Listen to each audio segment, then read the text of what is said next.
I made this short film, and luckily the short film did really well. It went to a bunch of film festivals. We went to Cannes. It kind of gave me a bit more confidence.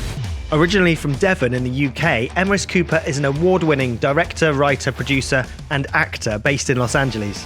He has enjoyed on-screen success in Person of Interest, Desperate Housewives, CSI New York and the film Mamma Mia. In 2017, Emrhys starred in and spearheaded the most widely released Bhutanese film of all time, and just after that marked his directorial debut with the critically acclaimed LGBT short film Trophy Boy, which was in Cannes Film Festival as official selection.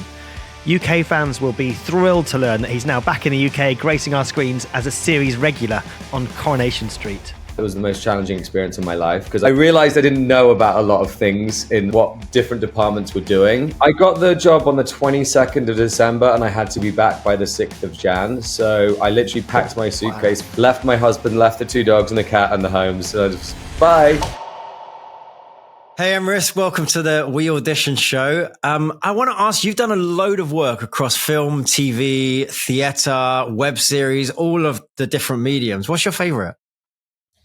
Oh, that's a really hard question. It really depends on the job and the story I'm telling. I've had great experiences in film, TV, and theatre, but if I really care about the story and I'm passionate about the character and what I'm saying, that's really the most important thing. And how do you decide that? Is it from when you read the first script, or is it from looking at the team behind it? What would make your choice on the work you do? I think it starts on the page with the script. If the script speaks to me and I feel like it's a story that, I'm going to invest a lot of my time, because I'm a bit all or nothing. Like I'll either go 100% in or I'll have to say no. So I need to know that I'm going to enjoy that world and get something from it. The team and the director are also quite important too, for sure. And you've been on that side as well, haven't you? You've been on the producing side, the development side. Tell us a bit more about that. Yeah, so I fancied directing. I really didn't know what I was doing, and I made this short film, and luckily the short film did really well. It went to a bunch of film festivals. We went to Cannes, we played, and it kind of gave me a bit more confidence. And then I had a story idea that was kind of like burning inside of me. It was kind of loosely based on some things my parents and family went through, and somehow we got it financed. I'll actually share how I got it financed and how I got it made, because that'd be really interesting, because people always jump towards that and we don't see the sausage. So basically, I had I was working with like a business coach, and she basically was like, "How are you going to do this?" So we worked out each stage, so from writing to investment to pre-production, and we basically planned and we put a plan together for the whole thing as well as a timeline. So I'd be held accountable. And I think having a really concrete plan, I wasn't trying to make a $200 million movie. I was trying to make a $750,000 movie. So I'm just setting our expectations here. So I had a rough idea because I knew enough investors in my circle that might jump at it. So I was like, I had a kind of idea that I could make it. I just had to make sure the script was great, and I had some actors that I already had in mind. But I think having a really concrete, fully fleshed out plan is how I got it made. And we pretty much stuck to it each section we did in the time frame.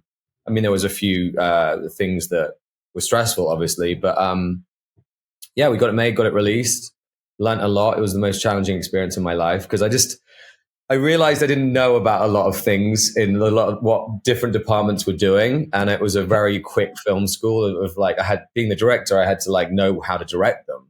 So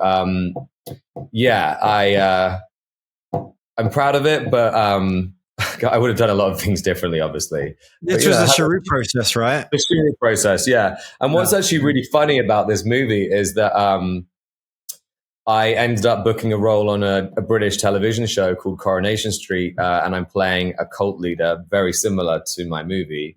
And do you think that's because of that film? No, I asked them actually. They knew nothing about it. Because you weren't the cult leader in that film either, were you? You were the inductee. Yeah, it was just kind of like divine synchronicity because my parents were actually in a cult. So when I got the audition for Coronation Street, I'm diverting a little bit. When I got the audition for Coronation Street, I was like, this is crazy.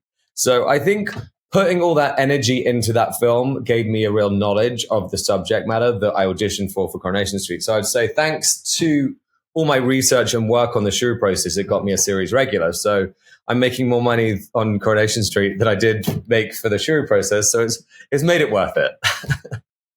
Oh, amazing. And Coronation Street, for anyone that doesn't know, has been around, 60 years now? It's the longest running TV show in the UK? Years. Yeah, the longest soap opera. It's a huge, longest soap opera in the world. Stepping into? Wow. Yeah. How's that feel stepping into such I'm guessing, a well-oiled machine? We had another guest from the show on there, and he did something like 180 episodes or something, didn't he, Rich? Jamie Kenner. Like long time. For him, he didn't know how long he was going to be in it. He was originally cast for a couple of episodes. What was your contract like? Did you know how long you were going to be in it, or is it extended? And how's it fit getting into that cast of people that have been doing it for years? Well, I'll take it back to just how I got the role, because I mean, we're talking about auditions here, I'm sure. So I'll just tell you about that. So I got the breakdown got sent to me, and I was like, you don't get it often, but when you get a breakdown, you're like, I know this character, I know this kind of world. As I just told you, I spent 4 years of my life, in that world, and I just had a really good feeling about it. So I got the audition, worked on it, sent it in. I gave a northern accent, which is what they wanted, and my own accent, which is southern. And luckily, about 3 days later, I got the job. And 2 weeks later, I had to fly over and start the contract. But yeah, the contract was initially 6 months, and it looks like it might carry on a little longer than that, which is exciting. It's been opening quite a lot of doors in the UK. But as far as like my first day of work, I was really nervous, actually, obviously, because it's just, I grew up watching Coronation Street and all the other soap operas with my family. It's such an institution. It's like iconic, I was very nervous, more nervous actually going on to my first day of Coronation Street than quite a lot of my American shows. I think as well, because I knew this character was going to be in for the show for quite a while, rather than just, I've done a lot of guest stars, but it's a different thing when you're coming in as a major new character and a new storyline. So I was really nervous, but I have to say the cast at Coronation Street were just so friendly and welcoming that the nerves kind of went away, and I ended up having a really great first day, and it's been like that since the get-go. So I'm very, very grateful. Amazing. Oh, amazing. How was it having to transfer that life from LA back to the UK? I presume back to the UK. Do you start working here in the UK? Yeah, so I got the job on the 22nd of December, and I had to be back by the 6th of Jan. So I literally packed my suitcase, left my husband, left the 2 dogs and the cat and the home. So I just, bye. And then I was like, you guys figure it out. No, they're still there. They are moving over here. It has been a bit of a logistical nightmare, but it's also exciting. I mean, I've been waiting a long time for an opportunity like this. So you just have to roll with it. And he's in the industry, your husband, as well. So he understands. Oh, he should. Yeah. Right. Yeah. He was really proud of me. He's been very, very supportive. My husband, Darnborough, is also an actor, and he's grown up with Coronation Street, and he's come to visit, and he's excited to move back to the UK. I've been in America for 15 years, so it was kind of, and I've been wanting to spend more time in the UK. My parents are getting older, and I felt like I was drawn back, but I didn't want to go back without an opportunity. So this just kind of was the great landing spot. Did you book the Coronation Street through an American agent, or did you have a UK agent at the time? It's actually through my UK agent, yeah. Right. So how does that work? Did you have one of each, and were you always auditioning in the UK and in the US, or just all over? How's that sort of work? For an actor that's in the UK now, should they or could they get a US agent, and vice versa? Could someone in America get a UK agent? I currently, have a UK and US. I brought the UK one on kind of about 1.5 years ago, as I wanted to explore the UK market, as I predominantly only had US reps because I've lived in the US. So I would highly recommend, if you can get an agent in multiple territories, whether Canada, America, UK, wherever you're right for those different opportunities. The more people getting you auditions and opportunities, the higher the likelihood of booking. So I would say, put yourself out there as much as you can. So can you explain to an actor that doesn't know this, how do those teams work together? Do you have to pay them both commission? Do they take split commissions? Talk us through that in terms of the detail of how the team works.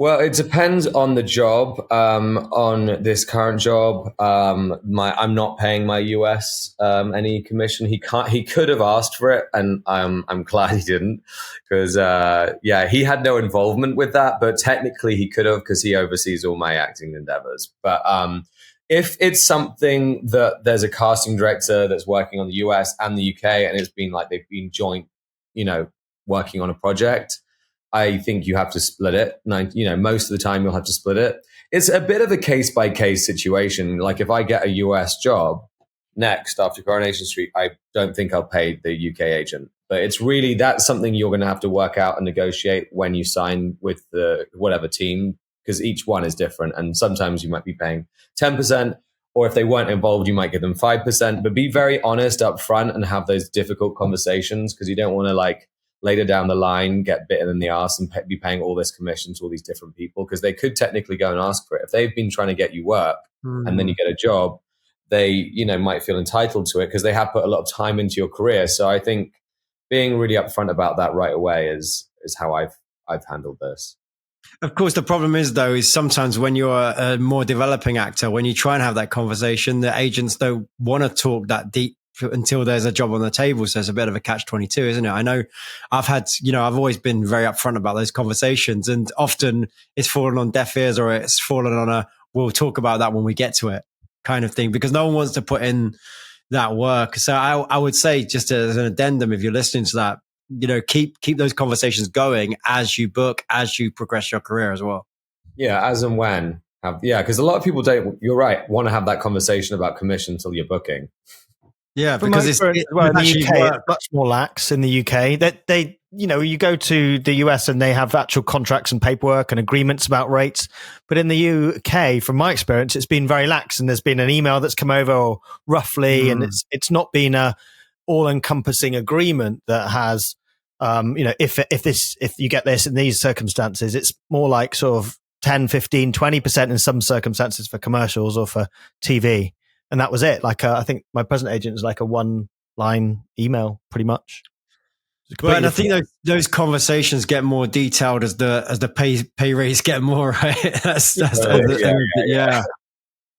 yeah. Well, have you had any challenges moving back to the UK, Emrhys? Like anything that's different that you didn't expect, or that you're dealing with, either personally or in the industry? Have I had any challenges? To be honest with you, I'm having the time of my life. I've enjoyed everything. I haven't had one situation at work which has been, my biggest challenge at the beginning was learning the lines. I was getting like 15 pages of script sometimes to do a day, and that was the challenge. And I had a lot of dialogue. How do you do that? Talk us through, what's your process of learning lines? You get the script, and then what?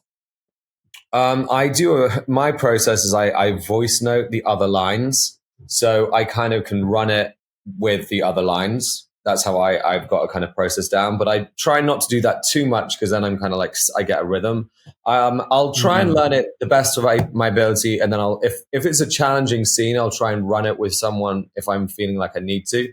Now I've been here for a while. I'm actually I've noticed it's just a muscle. I learn lines a lot quicker, but the first, I'd say 2 or 3 months were learning the lines. That was the challenge. It was a head. Well, there's a great website out there for you to do that. It's called WeAudition. You could learn your lines anytime with anyone. Amazing. No, it's so true, because the soaps, they have a lot of extra pages per day than a TV show would, and which has more pages than a film would. Yeah. So it's very, very different experience, isn't it? Do you find yourself looking at different episodes? So you might shoot something, you might have killed someone in episode 4, and then you're shooting episode 16, and then you're back to episode 4. Do you find that a difficult thing, or does that not really happen on Coronation Street? Is it quite chronologically? So you could be shooting, there's 4 different blocks going on with 4 different directors, and you can be jumping in between different directors, different episodes. So it's really important to know what choices you'll make, because you could be shooting something completely out of sequence, and it just needs to make sense in the storytelling. So you have to kind of really be clear and know where it's going. And there were a couple of times where I was like, oh shit, I wish I'd done something differently there. But, it's taken a bit of a second to get the hang of just the way it works.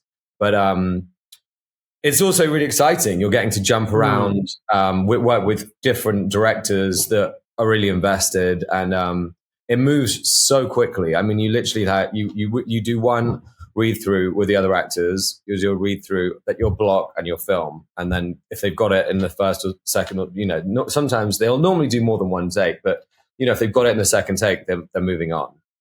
So you got to be super ready at all times. I think a lot of actors don't understand that when they go on set. They think they've got some time to rehearse and block and all these things, but actually, if you get the technical stuff right, it's moving on, isn't it? Yeah, your lines. Because also if you mess a word up, even they'll sometimes correct you. So you have to be really on book. There's not a writer on set because in America there's normally like a writer on set for the episode, but here there isn't.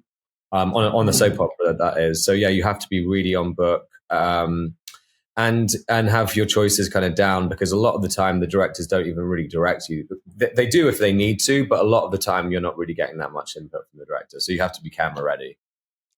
How does it work technically from a point of view? From is there multiple cameras shooting you like through a fourth wall, or are you single camera and working your way around? Do you shoot the same scene from different angles, or is it all done in one go from the front? There's normally 3 cameras, but yeah, they'll do like wides and then they'll do close coverage. But there's normally 3 cameras, and then you'll do the establishing shots, and then you'll get your close up, and then you're done. So it's I mean, some of the scenes, there's a lot. Like we did a scene in the Rovers the other day. It was like all these different things in the same different characters going on, so it was like a lot of like jumping around, but yeah, it's important just to kind of like be very prepared and relax, because it is I've seen you on some of the world's finest red carpets all around the world. We've seen you at film festivals in LA, in Hollywood, in England. Talk to us about the publicity game, because you're someone that I've always felt like has got the handle on that quite well. You sort of understood it from the start. In my opinion, you've worked it to your advantage pretty well. So what's some nuances of that game? How does an actor get their publicity game strong, and what do you recommend and not recommend in that sense? Has it worked for you in a positive way? Well, thank you. I think if you're really passionate about a project, and you can relate that and articulate that through the media, whether it's social media, if you can bring on a publicist, I think passion and having something to say and why it means something to you and why people need to pay attention. Because I think you kind of almost have to re-engineer the story. So because journalists don't have any, they don't have the time to come up with a story. So you have to almost spoon-feed them the story. But no, I've always seen that publicity is important. I think earlier on in my career, I was told, like James McElroy, when he was, starting out, he said he spent all his money on PR. Quite a lot of actors.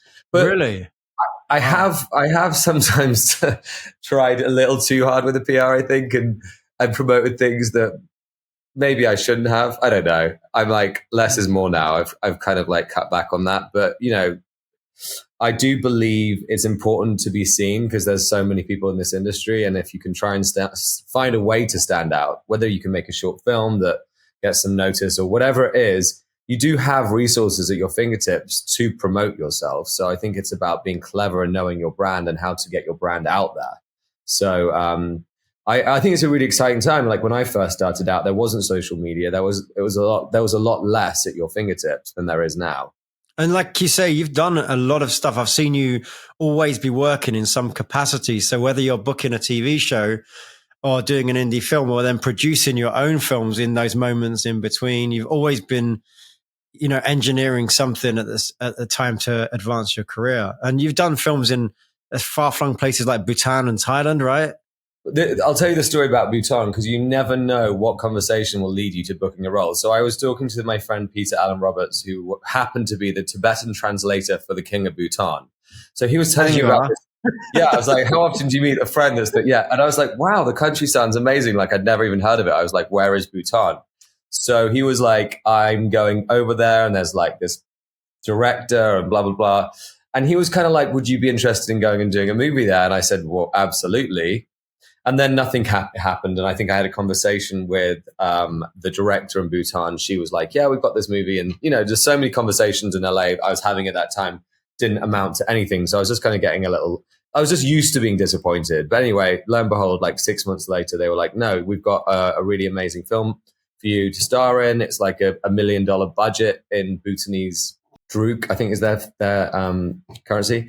Anyway, so we've got this big budget movie. We want you to star, be the first ever Western star to go and do a movie in Bhutan. So I ended up doing it. It was the best, I think one of the best experiences of my life. And I think why it was such a good experience was I had no phone, no internet for a whole month. And I just really immersed myself in their culture. And it was just, month. Yeah, no, Wow. I was actually out there for 6 weeks in 2013. Yeah, and I was kind of lost in the LA machine. I didn't really know where I was going, and I think it really recentered me. And I just got to see what was really important in life, and it wasn't really about materialistic endeavors and adventures. It was more about helping one another. Like it's really like help thy neighbor in Bhutan. They'll go and help their neighbor. It's amazing, and they're happy. So. Yeah, I definitely brought back a little bit of that with me to LA. So again, you just never know where a conversation will lead you. So just be open to that. Yeah, they're known to be one of the happiest nations in the world, aren't they? I think they're the happiest. Yeah. I don't know how you measure that, but hey.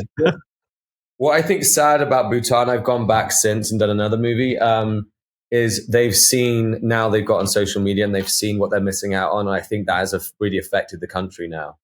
Unfortunately. Your film Trophy Boy was about the downfall of social media, wasn't it? The bad side of it. Yeah. I was just witnessing a lot of stuff, and I was also guilty of falling victim to creating this avatar and like losing myself. And I'm really proud of that film because I think there was a lot of truth in it. And now, that was 5 years ago. Now there's actually all this evidence that social media is bad for one's mental health, and there's all this very scary information, especially for teenagers. So it's something that I'm glad that wasn't around growing up, because I was bullied and I went through a lot of challenges as a teenager, but I didn't have social media. But it's a whole new animal that we don't know. Have you changed the way you use it now because of that? Yeah, I try just to make it about inspiring people. I try not to look at the likes. I try not to look who's liking. So when I do a post, I just let it go, because I was obsessing about that, like how many people liked a picture or looking who was looking at my stories. I just post now and let it go. If you'd like to join the WeAudition community, go to weaudition.com/show to get 25% off. Now back to the show. It's interesting because the more successful people I work with, that's what I see them do. I worked on a film with a huge music star a couple of years ago, and he had like millions and millions of followers, and he would be having a conversation with us, take a random picture of his face, post it on Instagram and forget about it in the middle of the conversation, not distracting it at all. So it wasn't like he was being rude that's how he does his social. He doesn't think about it, And you would think the other side of that, people are saying, they've got millions of followers, they're crafting everything perfectly. Actually, I saw the opposite. It was a very throwaway kind of endeavor. And I wish I could be like that. No, that's what I thought at the time. I was like, I wish I could be like that, because, sometimes you overthink things and then do nothing or do the wrong thing or whatever, where it's actually, there's no right way to do it, is there really? What I've noticed in my short moment on Coronation Street is that journalists will take your comments on social media and use them for articles. Like my first thing on Coronation, my first post about me being at Coronation Street was picked up in all these different places. And then random comments were used as statements. So they can pull anything, and they pulled some really random things from my social media. So I am trying to be a little bit more careful about what I say and stuff, because it can be used against you very easily. What other people's comments on your post or your captions? So my caption, but other people's comments were used as statements, which is out of your control, isn't it? So yeah. You mentioned a bit about brand then as well. Are you really aware of your own personal brand? Like nowadays, do you think you have a brand and you put that out there as part of your social media? Has that evolved? I feel like I've changed a lot in the last year and a half. I'm a recovering narcissist, I'd say, because yeah, I actually gave up alcohol 13 months ago, and I think that I was quite a hellraiser. I'm quite proud of like I look back at like old social media posts. It was like me drinking beers at all these different airports and just like kind of showing off about this fabulous life I was living. But now I'm really happy that I'm sober. It feels great, and I'm really about fitness and like. I'm doing like a yoga retreat in September. So I think that my brand and my image hopefully will change as I've grown. I'm trying to spread, like be a good influence to people. You know, like I've seen other people share their sober journeys, and that's like helped me get to the place I'm at. So I'd like to use my words and, you know, the way I live my life to inspire others. I've overcome some pretty big obstacles and challenges in my life. And I'm really happy with where I'm currently at and the stability it's given me. What was if you don't mind sharing, what was the catalyst that made you decide to give up drinking drugs, or either one of them, if it was neither? So at first it was vanity, because I booked this role where I was playing a vampire in a gay vampire show, and I knew that I had a lot of shirtless scenes. So I was like, I need to get ripped really quick because, you know, vampires live off blood. So there's no such thing as a fat vampire. So I had like 2 months to get in really insane shape. That sounds like a pitch for a TV show, actually. That'd be great. Yeah. So I gave up. I've given up. I gave up booze in April. And, you know, I just started feeling really good. And then I did the show and I was like, so many amazing things started clicking into place and clarity that I was like, I'm just going to stick to this. And yeah, I've been, you know, clean of alcohol and drugs for a long time now. And I just love my life so much more. It's like my life's gotten bigger. I was just on this trip recently. I woke up with no hangover and went for like an hour-long run. There's just so many more things I'm gaining. But yeah, it started off because of, you know, vanity, but like I'm now in this life because it's just better. There's a lot of people that say that. Actually, we've had another guest on the podcast that's, you know, talked about his sobriety, and we've got another one coming up, which is leading that lifestyle as well. And the things I see them mention about is that they have more clarity and stuff. With actors that feel like they need to build relationships and network and go out and have fun and be in the right places, do you have any advice for that, both just in general, and then for somebody that doesn't want to get involved in the drinks but wants to still do the parties? So I moved to LA when I was 24, and I knew one person, and I really didn't have that much going on. So I threw myself into like going to all the right clubs, Hyde, Ledoux, like all the spots I could get in. I was like, I knew some, you know, I'm not going to name drop because whenever I do that, it bites me in the ass. But I had some famous friends, and I knew people high up in the industry. And I'll tell you what they did for me. Nothing. Zero. And I was waiting for to be on these coattails for it to kind of like ka-ching, and it never did. And it was like, I wasn't doing the work. I wasn't putting my efforts in the right direction. Going out doesn't get you anything. I'll say networking is there's a time and a place to network. And I think when you're at a film festival, when you're around other creatives, when there's loads of alcohol involved, you're not really going to get like that much from it other than a good time. And if you want to have a good time, let's be clear about that. But like going out to try and meet successful people is just not really my MO. I would say you're at Cannes. Maybe you should network a little bit, but don't drink too much. Try and keep it very professional. If you're at a film festival or an event in the industry, I would just take it very seriously, because you want to be taken seriously. If you get seen as like a networker that's going and getting drunk at parties, it's not a good look. I've done it. Again, I just told you it got me nowhere. And knowing people, I don't, you know, people say, oh, it's who you know. I do think it's obviously good to have relationships.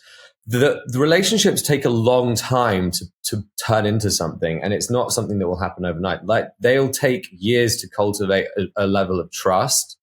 I now have relationships with people that I met when I first moved to LA 15 years ago that are now they take me seriously because they can see I've done the work and I put in the work. But it's really about the work. So yeah, when I was young, green, and naive, and a little desperate, let's be honest, I worked it the wrong way. I do believe in building relationships, but if you meet someone, let them know you're serious about the work. Send them your materials, send them a short. Like, don't have an agenda, as in the sense of like trying to befriend them, and you're not really trying to befriend them. You're trying to like get an opportunity out of them. But be kind of honest about it. You show them who you are, and show them you're really serious, and show them your talent. I always think that the relationships take a long time to build, and most people underestimate that. And then the one thing I heard very soon, because we moved to LA around the same time, me and you, Emrhys, and one of the things I heard was it takes a while for people in that town to accept that you're there for the long haul kind of thing. You have to be in it for a while, and then everyone starts taking you seriously because you're not a fly-by-night that just dipped in to try and get something quickly and then dip out again. So yeah, it's really interesting. Is the UK like that as well, do you think? I honestly don't know. So when I lived in the UK before, it was from 19 to 24. I was a professional dancer doing musicals. I didn't really do any networking. I did a lot of partying, and I had a lot of fun, but I was very blessed to be working the whole time. Since moving to Manchester, I'm so boring. I don't really go out that much. So, but I'm looking forward to like going to some like TV awards or something, some of that fun stuff, but that's the icing on the cake. I enjoy all the other stuff. I like the working. So it's not really, I don't put too much emphasis on that stuff anymore. I think I used to put quite a lot of emphasis on it when I didn't trust in myself or believe or know my way. And my only advice would be just to really focus on hard work and working on your craft, and building real relationships with great collaborators. And that, I suppose, comes with making your own work as well. What you're saying is go deep, don't go long and thin. It's better to have a few good people that you work with, right? Absolutely, yeah. I was very lucky. I did one music video. I directed a music video in New York. And then that same team of people came with me to Trophy Boy, my short film, and that pretty much the whole team of that short film, I brought them onto my feature, and I'll definitely work with them again, because once you have a good working relationship, it's hard to find that in the industry. So you kind of hang on to it. Yeah. What's next for you? Do you know? Well, I'm doing pantomime this Christmas. You're in Coronation Street. That's how I started actually in the career. My first ever job was a pantomime. Tell it. Which one? For our audience that might not know, what is a pantomime? It's a Christmas show that's a lot of fun. There's normally a drag queen. Yes. And it's like, there's Cinderella, Aladdin. So I'm doing Snow White and the Seven Dwarfs, and I'm playing Prince Charming with a really fun cast. It's kind of a lot of audience interaction, songs, and it's on from like December to January, so it's not a huge commitment, but it's a decent chunk of change, and I'm looking forward to it. I'm going to sing a couple of songs, and it'll be fun. Who did you say you were playing? Say that again, Richard. Sorry, Emrhys, who did you say you were playing, and where? Let's know where. I can't say it's not announced yet, but I'm playing. Oh, it's not announced yet. It will be very soon, but I'm playing Prince Charming and Snow White. Of course you are. Yes, of course you are. Will you have to wear jodhpurs and slap your thigh a lot? I hope so. Yeah. But no, it's like always it's a Christmas show that's based upon a popular fairy tale, isn't it? But they put modern music in it usually and a modern script. So there'll be topical jokes around what's going on in life and the news. And there was usually a couple of visiting celebrities and things like that. And of course, like you said, you interact with the audience. Audience interaction. Yeah, there's lots of audience interaction. And kids go generally with their families. Well, we'll look out for that. And hopefully by the time this episode airs, we'll be able to tell people where to go and see you and heckle you. Because that's the thing you got to do at Panther, right? Is heckle. Yeah, bring on the hecklers. Well, this has been amazing, Emrhys. Thank you for all the insights you've shared. It's been really, really wonderful. Oh, it's my absolute pleasure, guys. What you're doing is really helpful. I know a lot of people that have got a lot from WeAudition, and I've been a member. I joined right at the beginning, guys. I've been a lifelong member, and I'm really impressed to see you grow, and thanks for having me. Really Thanks kind. so Thank you much. so much. We really appreciate that. Thank you. Thanks for listening to the WeAudition Show. Your hosts were Darren Darnborough and me, Richard Cambridge, from WeAudition, the leading professional actors community where you can connect, learn, elevate your career, and always get a self-tape reader on demand. We hope you enjoyed this episode. If you're a WeAudition member, or even if you're not, we would love it if you could please subscribe to this podcast, as it really helps us. And if you have friends who might get value from this episode, please share the link with them. You can find us at weaudition.com or for your iPhone or iPad by searching WeAudition on the App Store. See you next time.